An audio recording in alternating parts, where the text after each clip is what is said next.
Kak Sarah bicara perempuan dan politik di Kamin merinding guys. Kalau di kita ini jelas sangat terbuka untuk semua. Bahkan saya contoh nyata. Jadi kalau boleh saya mau ngomong dari dua level nih. Karena ini persoalan perempuan di politik.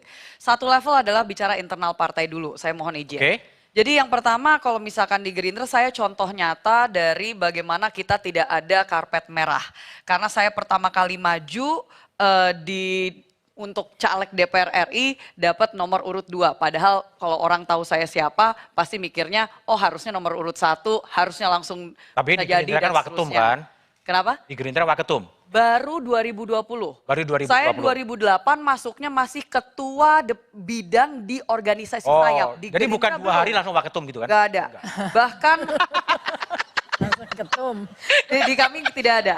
Lah ini memang kompornya luar biasa Kompornya nih. ini ampun. Aduh luar Ampun, biasa. ampun. Biar nggak ngantuk kita. Iya, Biar nggak iya, ngantuk. iya. Lalu jadi karpet merah itu tidak. Bahkan saya sekarang bukan hanya waketum di DPP Gerindra, tapi juga ketua umum organisasi sayap kepemudaan kami yaitu Tunas Indonesia Raya. Oke.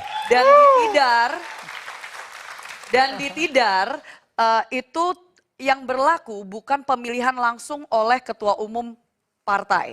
Di kami yang berlaku adalah musda dan kongres. Oke. Pada saat kongres itu saya harus maju dan kampanye untuk bisa mendapatkan dukungan dari pengurus-pengurus daerah untuk dipilih sebagai ketua umum.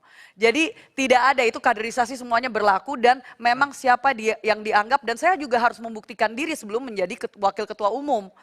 Saya menjadi anggota DPR, saya menunjukkan loyalitas saya pada saat 2019 saya nggak jadi.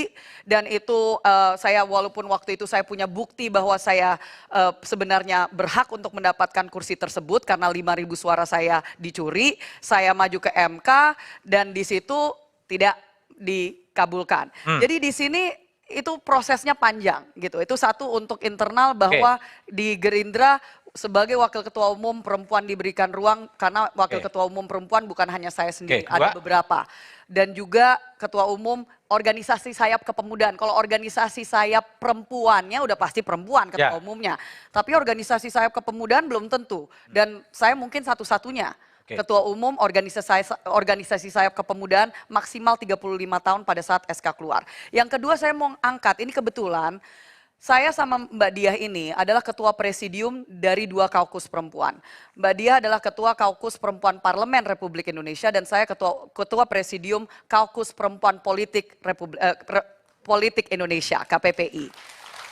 Di sini kalau kita bicara tentang perempuan dan politik, mohon maaf Mas, nggak bisa kita hanya bicara tentang apa yang dilakukan setiap partai. Karena ada partai-partai yang tidak hadir di sini malam hari ini. Karena Jadi tempatnya kalau penuh nanti. kita bicara tentang effort untuk meningkatkan keterwakilan perempuan, itu harus it needs to be a unified effort lintas partai. Hand in hand. Karena yang berlaku di Indonesia dan terutama di DPR adalah musyawarah mufakat, bukan voting aja seperti di Barat.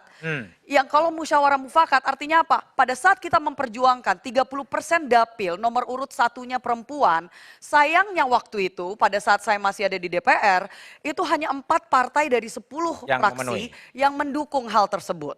Ya, jadi ini masih menjadi perjuangan luar biasa untuk kita bisa menembus sistem atau glass ceiling seperti tadi Mbak Oki sampaikan di politik. Jadi kita harus bekerja sama, ini bukan miliknya Gerindra, miliknya Golkar, miliknya PDI Perjuangan. Ini milik kita bersama untuk kita golkan bersama ke depan.